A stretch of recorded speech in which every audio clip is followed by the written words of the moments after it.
आज के इस कक्षा 12 का भौतिक विज्ञान का सेट संख्या 3 हल करेंगे। 2025 का सेट है 346 JU। इसमें देखते हैं, पहला क्वेश्चन हमें दे रखा है, एक बेलनाकार बर्तन के लिए खुले सिरे के केंद्र पर Q आवेश रखा गया है। बर्तन के पृष्ठ पर विद्युत क्षेत्र का फ्लक्स होगा। बर्तन के क्षेत्र पर विद्युत क्षेत्र का फ्लक्स होगा। इस चीज को हम देखेंगे। ठीक है, चलिए देखते हैं। यहां से कर लेते हैं। ठीक, आइए। ठीक है, पहला प्रश्न हम लोगों ने पढ़ा कि उसको हल देखते हैं। ऑप्शन दे रखा है, पहला 0 Q बटे एप्सिलॉन नॉट। फिर तीसरा ऑप्शन दे रखा है Q upon 2 epsilon not, 2Q upon epsilon not. ठीक है, तो यहाँ पे इसके हल के लिए हम एक सब ब्लैंक पेज लेते हैं और इस पर समझते हैं। प्रश्न हमें ये दे रखा है कि एक बेलनाकार बर्तन के खुले सिरे के केंद्र पर Q आवेश रखा है। तो हम ये यहाँ पे मानते हैं कि मान लीजिए कि मेरा कोई बेलनाकार बर्तन है, इस प्रकार से ध्यान दीजिएगा। इसका ये सिरा मान लीजिए बंद है और इसका ये सिरा आपका क्या है, खुला है। ठीक है, और यहाँ कहीं पे क्या रखा है, Q आवेश रखा है। क्या रखा हुआ है, Q आवेश। तो अगर हम इसी के इतने ही साइज का एक और बेलनाकार बनाएं, एक और बेलनाकार, और इसको इस तरीके से ढक दें, और इसको क्या करें, इस तरीके से ढक दें, दोनों का साइज समान है, और ऊपर से बंद कर दें। तो गॉस ने ये कहा था, किसी बंद पृष्ठ से गुजरने वाले विद्युत फ्लक्स जो होता है, विद्युत फ्लक्स, वह आपका Q अपान एप्सिलॉन नॉट होता है। ठीक है, क्योंकि आवेश हम लोगों ने क्या रखा है, मध्य में कहा है रखने के लिए, क्या है, खुले पृष्ठ पर रखने के लिए कहा है, यानी कि यहाँ मध्य में, जैसे कि चित्र में दर्शाया जा रहा है। तो आवेश कितना होगा, Q अपन एप्सिलॉन नॉट, ये पूरे के पूरे बेलन से होगा, क्योंकि यहाँ से लेके यहाँ तक, ये अगर पूरी लंबाई अगर L हम मान रहे हैं, यहाँ से लेके यहाँ तक अगर पूरी लंबाई L है, तो ये कितना होगा, L/2 होगा उसका, L/2। तो क्या होगा कि जब पूरे लंबाई से आवेश Q अपान एप्सिलॉन नॉट हो रहा है गॉस के नियम के अनुसार, तो इस आधे वाले भाग से जो आवेश निकलेगा वो इसका आधा होगा, मतलब Q अपान एप्सिलॉन नॉट का आधा, मतलब यहाँ पे 2 का गुणा हो जाएगा। तो हमारा सही विकल्प जो होगा वह होगा, यहाँ से देखिए, सही विकल्प हमारा क्या है, तीसरा नंबर क्वेश्चन। पहले का क्वेश्चन का तीसरा ऑप्शन हमारा सही विकल्प होगा। ठीक है, दूसरे प्रश्न को हम लोग यहाँ से देख लेते हैं। दूसरा प्रश्न हमें क्या कह रहा है, दूसरा प्रश्न कह रहा है, पूर्व दिशा में प्रेक्षित एक इलेक्ट्रॉन चुंबकीय क्षेत्र द्वारा उत्तर दिशा की ओर विक्षेपित हो जाता है, तो चुंबकीय क्षेत्र की दिशा हो सकती है, चुंबकीय क्षेत्र की दिशा हो सकती है। प्रश्न संख्या में इस ख का जो ऑप्शन दे रखा है, पहला है पश्चिम की ओर, दूसरा है दक्षिण की ओर, तीसरा है तल के लंबवत ऊपर की ओर, और चौथा है तल के लंबवत नीचे की ओर। ठीक है, देखिए, चुंबकीय क्षेत्र की दिशा ज्ञात करने के लिए हम लोग क्या करेंगे, फ्लेमिंग के बाएं हाथ का नियम का उपयोग करेंगे। फ्लेमिंग के बाएं हाथ का नियम, फ्लेमिंग ने जो कहा था, आप इस तरीके से हाथ फैलाइए, चाहे ऐसे करके, चाहे ऐसे, इस तरीके से।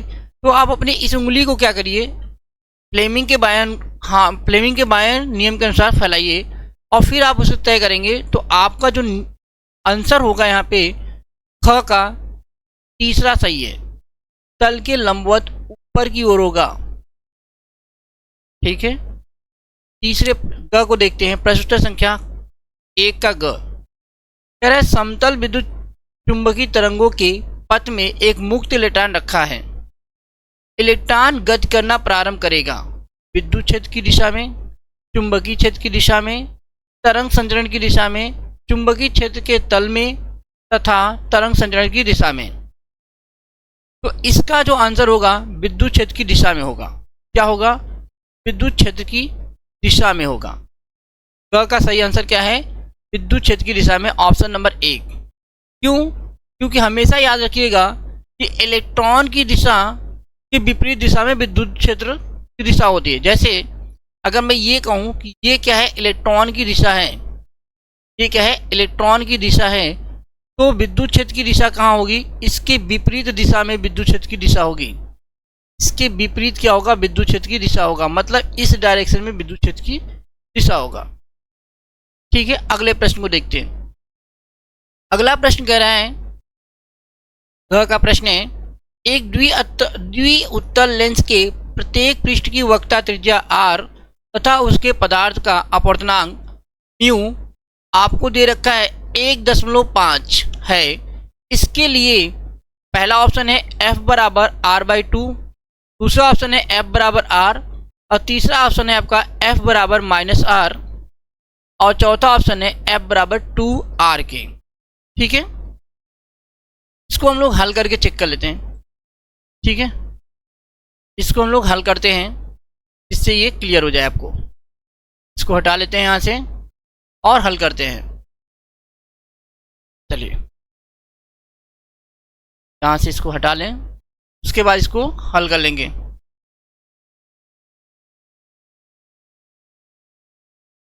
चलिए देखते हैं हमें क्या दे रखा है, दिया क्या है यहाँ पे, ये देख लेते हैं हम लोग। दिया है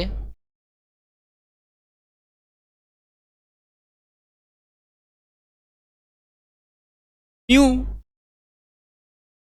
बराबर 1.5। ठीक है, तो हमारा सूत्र होता है, एक सूत्र होता है, क्या है, 1/f, यानी जो फोकस दूरी होता है बराबर होता है म्यू -1 कोष्टक में 1/r1 -1/r2। ध्यान दीजिएगा, ये एक सूत्र है। तो क्या है कि द्विउत्तल लेंस है, या क्या है, द्विउत्तल लेंस, द्विउत्तल लेंस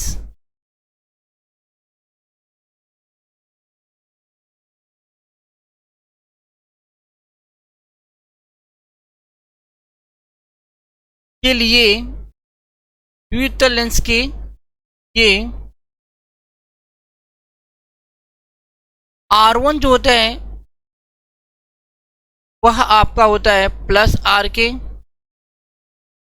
और R2 जो होता है वह आपका होता है -r के। ठीक है, बराबर होता है।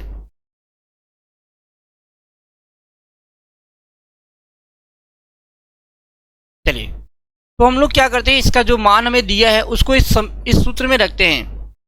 तो ये हो जाएगा 1/f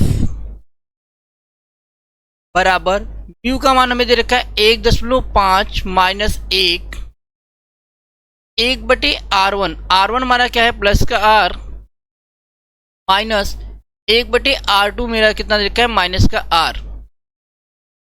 इसको हल करेंगे तो 1.5 में से अगर 1 को घटाते हैं तो आएगा 0.5, और यहाँ पे हो जाएगा 1/r प्लस 1/r।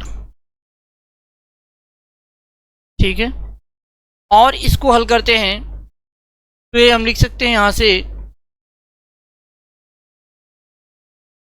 0.5, और अगर हर समान है तो ये क्या हो जाएगा, 2/r, 2/r के। तो 2 का गुणा अगर 0.5 में करते हैं तो ये हो जाएगा हमारा 1/f बराबर 0.5 में अगर 2 का गुणा करेंगे तो ये हो जाएगा 1/r। तो यहाँ से हम लिख सकते हैं क्या, f बराबर r, f बराबर क्या आ गया हमारा, r के आ गया। इसका मतलब जो हमारा आंसर होगा वो किसके बराबर होगा, वो हमारा विकल्प संख्या 2 के बराबर है। मतलब एक घ का जो सही आंसर है, सही उत्तर है, वह आपका विकल्प 2 सही है, f बराबर r के। ठीक है, अंगा वाला क्वेश्चन जो है उसको पढ़ते हैं। दे रखा है 220 वोल्ट के प्रत्यावर्ती धारा स्रोत का शिखर विभव है। पहला 220 वोल्ट, दूसरा लगभग 160 वोल्ट, तीसरा दे रखा है ऑप्शन 310 वोल्ट, चौथा 440 वोल्ट। चलिए इसको हल करके देखते हैं इसका सही आंसर क्या आएगा। ठीक है, इसको हल कर लेते हैं और देखते हैं इसका सही आंसर क्या आएगा। तो सबसे पहले ये देखते हैं कि इसमें दिया क्या है। तो इसमें दिया है आपको लगभग, उसको लिख लेते हैं।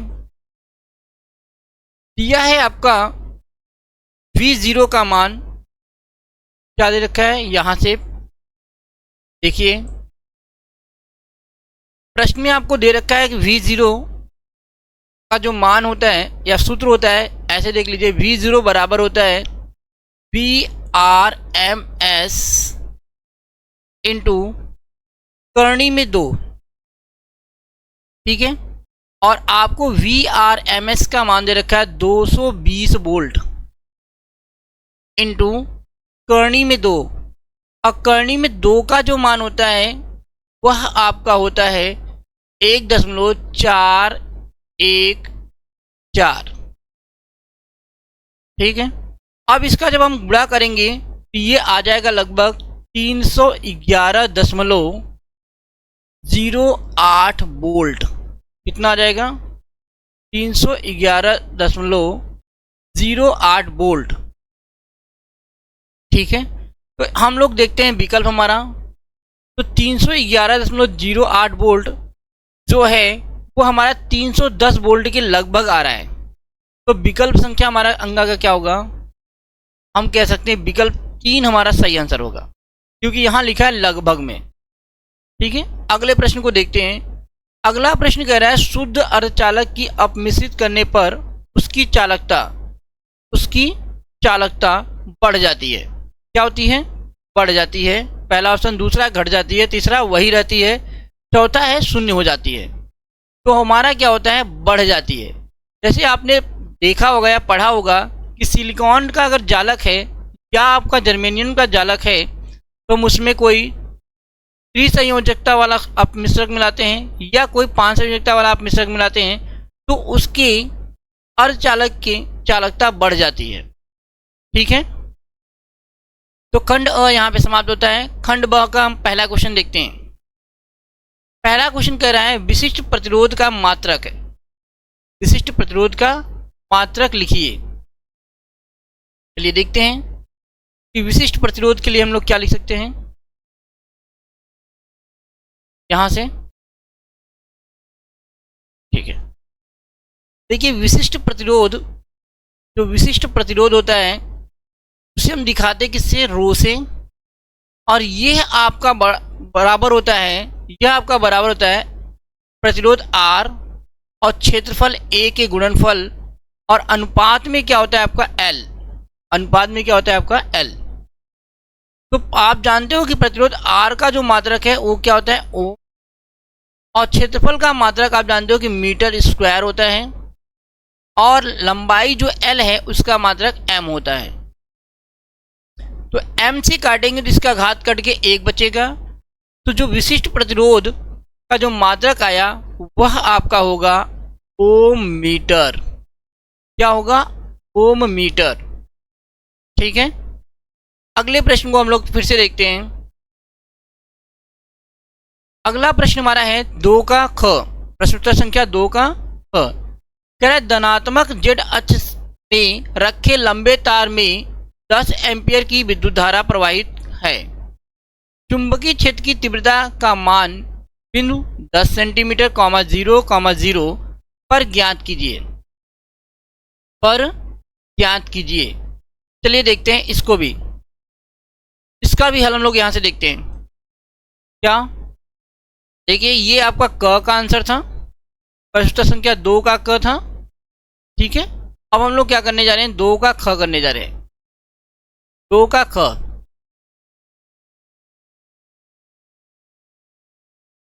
तो दिया क्या है हमें, सबसे पहले तो दिया हमें ये है, देखिए दिया है एम्पियर यानी धारा आपको दे रखा है 10 एम्पियर। विद्युत धारा कितना दे रखा है, 10 एम्पियर। और त्रिज्या हमें कितना दे रखा है, आर बराबर 10 सेंटीमीटर। आर बराबर कितना दे रखा है, 10 सेंटीमीटर, यानी दूरी जो दे रखा है 10 सेंटीमीटर जेड अक्ष पे। और हम इसे मीटर में लिखना चाहें तो लिख सकते हैं 0.1 मीटर। 10 सेंटीमीटर को अगर हम मीटर में बदलेंगे तो कितना आएगा, 0.1। ठीक है, तो चुंबकीय क्षेत्र, चुंबकीय क्षेत्र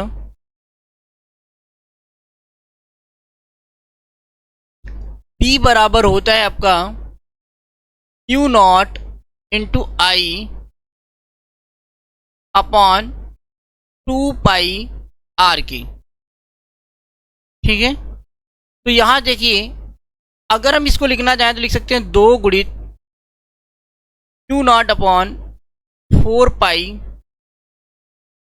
इंटू आई अपॉन आर के। तो हम जानते क्या है, Q नॉट अपॉन 4 पाई का मान जो होता है वो 10 की घात -7 के बराबर होता है।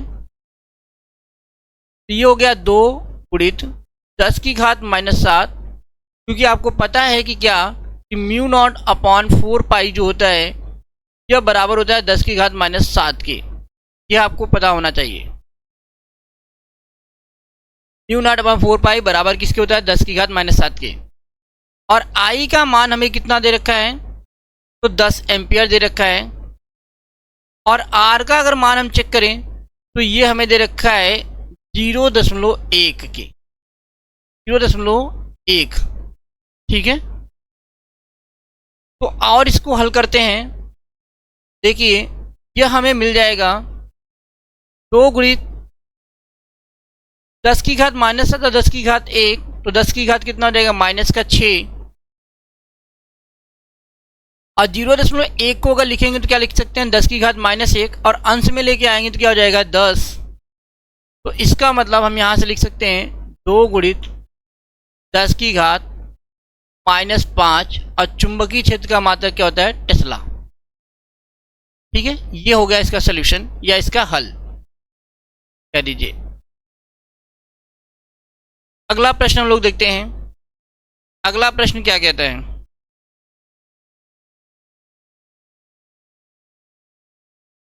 अगला प्रश्न कह रहा है कि आपको यहां से देखिए प्रश्न संख्या 2 का लेंज का नियम लिखिए, लेंज का नियम लिखिए। ठीक है, देख लेते हैं हम लोग। लेंज का नियम, प्रेरित विद्युत धारा की दिशा सदैव ऐसी होती है कि वह उस कारण का विरोध करती है जिससे वह स्वयं उत्पन्न हुई है। लेंज ने ये बताया था कि प्रेरित विद्युत धारा की दिशा सदैव ऐसी होती है कि वह उस कारण का विरोध करती है जिससे वह स्वयं उत्पन्न हुई है। ठीक है, प्रश्न संख्या 2 का घ आपको दिया है क्या, पूर्ण आंतरिक परावर्तन आपसे पूछा गया है। तो पूर्ण आंतरिक परावर्तन, जब प्रकाश सघन माध्यम से विरल माध्यम में जाता है और आपतन कोण का मान क्रांतिक कोण से अधिक हो जाता है। आपतन कोण का मान क्रांतिक कोण से क्या होता है, अधिक हो जाता है, तो प्रकाश किरण दूसरे माध्यम में ना जाकर उसी माध्यम में परावर्तित हो जाती है। इसे पूर्ण आंतरिक परावर्तन कहते हैं। इस घटना को हम क्या कहते हैं, पूर्ण आंतरिक परावर्तन कहते हैं। ठीक है, अगला प्रश्न हम लोग यहां से देख लेते हैं फिर से। अगला प्रश्न हमें दे रखा है, कार्य फलन की परिभाषा दीजिए। कार्य फलन की परिभाषा दीजिए। देखिए ग और घ हम दोनों एक साथ देख चुके हैं, ये ग और ये घ हो गया है। अंग के लिए हम क्या दिया है प्रश्न, कार्य फलन की परिभाषा दीजिए। ठीक है, तो कार्य फलन की परिभाषा हम लोग देखते हैं। वह न्यूनतम ऊर्जा जो किसी धातु की सतह से एक इलेक्ट्रॉन उत्सर्जित करने के लिए आवश्यक होती है उस धातु का कार्यफलन कहलाती है, उस धातु का कार्यफलन कहलाती है। अगला जो प्रश्न है वह देख लीजिए। कह रहा है फोटॉन की ऊर्जा का व्यंजक प्लांक नियतांक एवं तरंगदैर्घ्य के पदों में लिखिए। ठीक है, चलिए, फोटान की ऊर्जा का व्यंजक अगर हम लेमडा के पदों में लिखना चाहेंगे तो ये होता है E बराबर एच सी अपॉन लेमडा। ये कैसे आया, तो हम लोग जानते हैं क्या कि E बराबर होता है आपका एच न्यू। क्या होता है, न्यू। न्यू क्या है, आवृत्ति है, ठीक है। और क्या जानते हैं कि न्यू बराबर होता है C upon lambda, C upon lambda. तो इस न्यू का मान हम यहाँ पर रखेंगे तो हमारे क्या प्राप्त हो जाएगा, E बराबर एच सी अपॉन लेमडा, जहाँ एच क्या है प्लांक नियतांक, सी क्या है प्रकाश की चाल, और लेमडा क्या है तरंग दैर्ध्य। लेमडा क्या है, तरंग दैर्ध्य। ठीक है, अगला प्रश्न देखते हैं। हम लोग यहाँ से देखेंगे प्रश्नोत्तर संख्या 3 का क खंड स से है आपका। उपयुक्त परिपथ आरेख खींचकर वैद्युत परिपथ संबंधी किरचॉफ के नियम लिखिए। किरचॉफ के नियम पूछा गया है, चलिए देखते हैं। किरचॉफ के निम्नलिखित क्या होते हैं, 2 नियम होता है। एक नियम हम कहते हैं संधि का नियम, एक को कहते हैं पाश का नियम। ठीक है, तो संधि नियम देखते हैं। किसी संधि पर मिलने वाली सभी धाराओं का बीजगणितीय योग शून्य होता है। जैसा कि आप यहाँ पर देखिए चित्र में, इसे हम करंट का नियम या धारा का नियम भी कहते हैं। तो यहाँ पर देखिए आपको चित्र में दिखाया होगा I1 धारा, I2 धारा, I3 धारा, I4 धारा और I5 धारा। तो इन सभी का जो बीजगणितीय योग होगा वो शून्य होगा। लेकिन इनके नियम में एक चीज़ और बात ध्यान में रखनी होती है कि जो भी धाराएं संधि की ओर आती हुई दिखाई देती हैं उन्हें हम धन से दिखाते हैं, यानी धन चिन्ह से। जैसे यहाँ देखिए आपका I2 है, I1 है, यह आपका क्या है, संधि की ओर आती हुई दिखाई दे रही है। ये आपका I2 है, ये कहाँ आ रहा है, संधि की ओर आती हुई दिखाई दे रही है। यह आपका I3 है, यहाँ पे ये भी क्या है, संधि की ओर आती हुई दिखाई दे रही है। ये जो I4 है और ये जो आपका I5 है, ये आपका संधि से दूर जाती हुई दिखाई दे रही हैं। इसलिए जब हम यहाँ पे जोड़े हैं तो I1, I2 और I3 ये बराबर I4 और I5 के हैं। इनको जब इस तरफ लेके आएंगे तो इनका चिन्ह क्या हो जाएगा, ऋणात्मक हो जाएगा। ठीक है, इसलिए कहा जाता है इनके नियम के अनुसार कि किरचॉफ में जो धाराएं होती हैं जो संधि की ओर बहती हैं उन्हें हम क्या कहते हैं, धनात्मक चिन्ह से लेते हैं, और जो संधि से दूर की ओर जाती हैं उन्हें हम ऋणात्मक साइन से लिखते हैं। ठीक है, इनका अगला नियम समझते हैं। किसी बंद परिपथ में विभव परिवर्तन का बीजगणितीय योग शून्य होता है। ये देखिए आपको एक बंद परिपथ दिखाया गया है यहाँ पे। इस बंद परिपथ में आपके 4 विभवांतर वोल्ट दिखाई दिए हैं या विभवांतर हैं, जिसमें V1, V2, V3 और V4 हैं। तो इनका बीजगणितीय योग क्या होगा, शून्य होगा। किसने बताया था, किरचॉफ ने बताया था। अगला प्रश्न हम लोग फिर से देखते हैं। देखिए अगला प्रश्न है हमारा, किसी प्रिज्म के लिए I माइनस डेल्टा वक्र खींचिए तथा वक्र में न्यूनतम विचलन कोण को दर्शाइए। न्यूनतम विचलन कोण को दर्शाइए। चलिए इसको देख लेते हैं। देखिए प्रिज्म के लिए I माइनस डेल्टा वक्र आपतन कोण I बढ़ाने पर विचलन कोण डेल्टा पहले घटता है और एक न्यूनतम मान डेल्टा m के लिए बढ़ने लगता है। अगर आप देखें तो यहाँ पे ये चित्र दिखाई दे रहा है, यहाँ पे ये आपको यहाँ से यह आपका क्या है, प्रिज्म का कोण दे रखा है। यह आपका न्यूनतम विचलन कोण डेल्टा m है और यह आपका E जो निर्गत कोण है, और यह आपका R1 और R2 जो आपके यहाँ पे अपवर्तित कोण। ठीक है, और ये आपका E क्या है, निर्गत कोण है। सब कुछ दर्शाया गया, आप देख लीजिए एक बार। ठीक है, चित्र बना के आपको कहा गया था इसमें डेल्टा m के मान को दर्शाने के लिए। अगला प्रश्न हम लोग देखते हैं। अगला जो प्रश्न है उसमें कहा है कि नाभिकीय संलयन की व्याख्या कीजिए। नाभिकीय संलयन की व्याख्या कीजिए। ठीक है, नाभिकीय संलयन, जब 2 या 2 से अधिक हल्के नाभिक मिलकर एक भारी नाभिक का निर्माण करते हैं तो इस प्रक्रिया को नाभिकीय संलयन कहते हैं। इसमें अत्यधिक ऊर्जा मुक्त होती है। जैसे सूर्य में ऊर्जा का स्रोत क्या है, नाभिकीय संलयन प्रक्रिया है। ठीक है, अगले प्रश्न को फिर से देखते हैं। अगला प्रश्न क्या कह रहा है हमारा, खंड स का अगला प्रश्न यानी घ जो है, यानी कि खंड स का लास्ट प्रश्न जो है, कह रहा है चित्र में प्रदर्शित परिपथ में बैटरी से धारा ज्ञात कीजिए। बैटरी से जो प्राप्त होगी धारा उसको ज्ञात कीजिए। चलिए हम लोग इसको भी हल करते हैं। क्या करते हैं इसको भी। तो यहाँ पे अगर हम देखें तो ये है आपका एक परिपथ जिसको एक 10 वोल्ट की बैटरी से क्या गया है, जोड़ा गया है। ठीक है, 10 वोल्ट की बैटरी से क्या गया है, जोड़ा गया है। तो 10 वोल्ट की बैटरी जो जोड़ा गया है इसको देखते हैं। यहाँ पे ये क्या है, धन सिरा है इसका, और ये क्या है, इसका ऋण सिरा है। बैटरी का ये धन सिरा है और ये ऋण सिरा है। और ये धन सिरा किससे जोड़ा गया है, यहाँ पे ले आके इनसे जोड़ा गया है। जो ये है आपका अग्रबायस, इसे हम क्या कहते हैं, अग्रबायस। ध्यान दीजिएगा, यह आपका अग्रबायस है और ये भी आपका क्या है, अग्रबायस है। यह भी क्या है, आपका अग्रबायस है।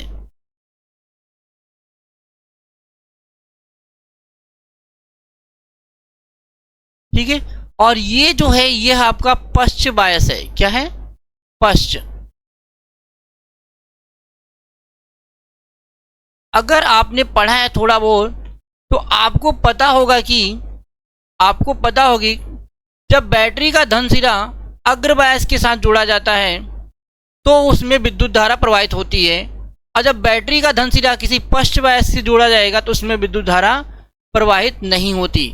तो मतलब ये है कि हमारा जो 6 ओम ये है और 3 ओम यह है, इन्हीं दोनों प्रतिरोधों में यानी अग्रबायस में आपका विद्युत धारा प्रवाहित होगा। और ये दोनों प्रतिरोध एक दूसरे के साथ कैसे जुड़े हैं, तो श्रेणी समांतर क्रम में जुड़े हैं। किस क्रम में जुड़े हैं, तो समांतर क्रम में। तो हम लोग जानते हैं कि प्रतिरोधों का जो समांतर क्रम होता है वह होता है, उसका सूत्र 1/R बराबर 1/R1 प्लस 1/R2। ये क्या है, समांतर क्रम का सूत्र होता है।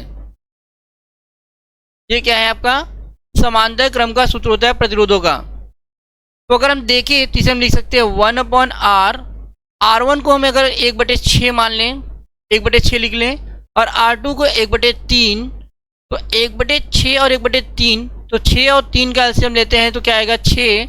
यहाँ हो जाएगा 1, और ये आपका 3 दूना 6, तो 2 1 कम 2, तो यहाँ आपको मिल जाएगा 3/6।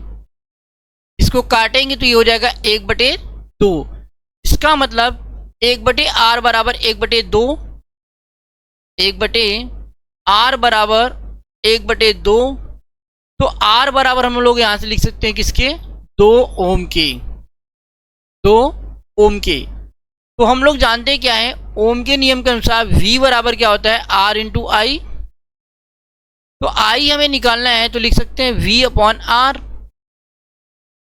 V का मान यहाँ देखिए बैटरी में दे रखा है 10 वोल्ट, और R का मान हम लोगों ने निकाला है 2 ओम। V का मान 10 वोल्ट दे रखा है और R का मान 2 ओम निकाले हैं हम लोग। तो यहाँ आ जाएगा 2 पंचे 10, 5 एम्पियर की धारा प्रवाहित होगी। इसमें क्या होगा, 5 एम्पियर की धारा प्रवाहित होगी। ठीक है, अगले खंड को हम लोग अगले वीडियो में रिकॉर्ड करेंगे, अगले वीडियो में पढ़ेंगे। अगर आपको हमारी वीडियो पसंद आती है तो इसे लाइक कीजिए, मेरे चैनल को सब्सक्राइब कीजिए और अपने दोस्तों के साथ में इसको शेयर कीजिए। ठीक है, धन्यवाद। अगले वीडियो में मिलते हैं हम लोग।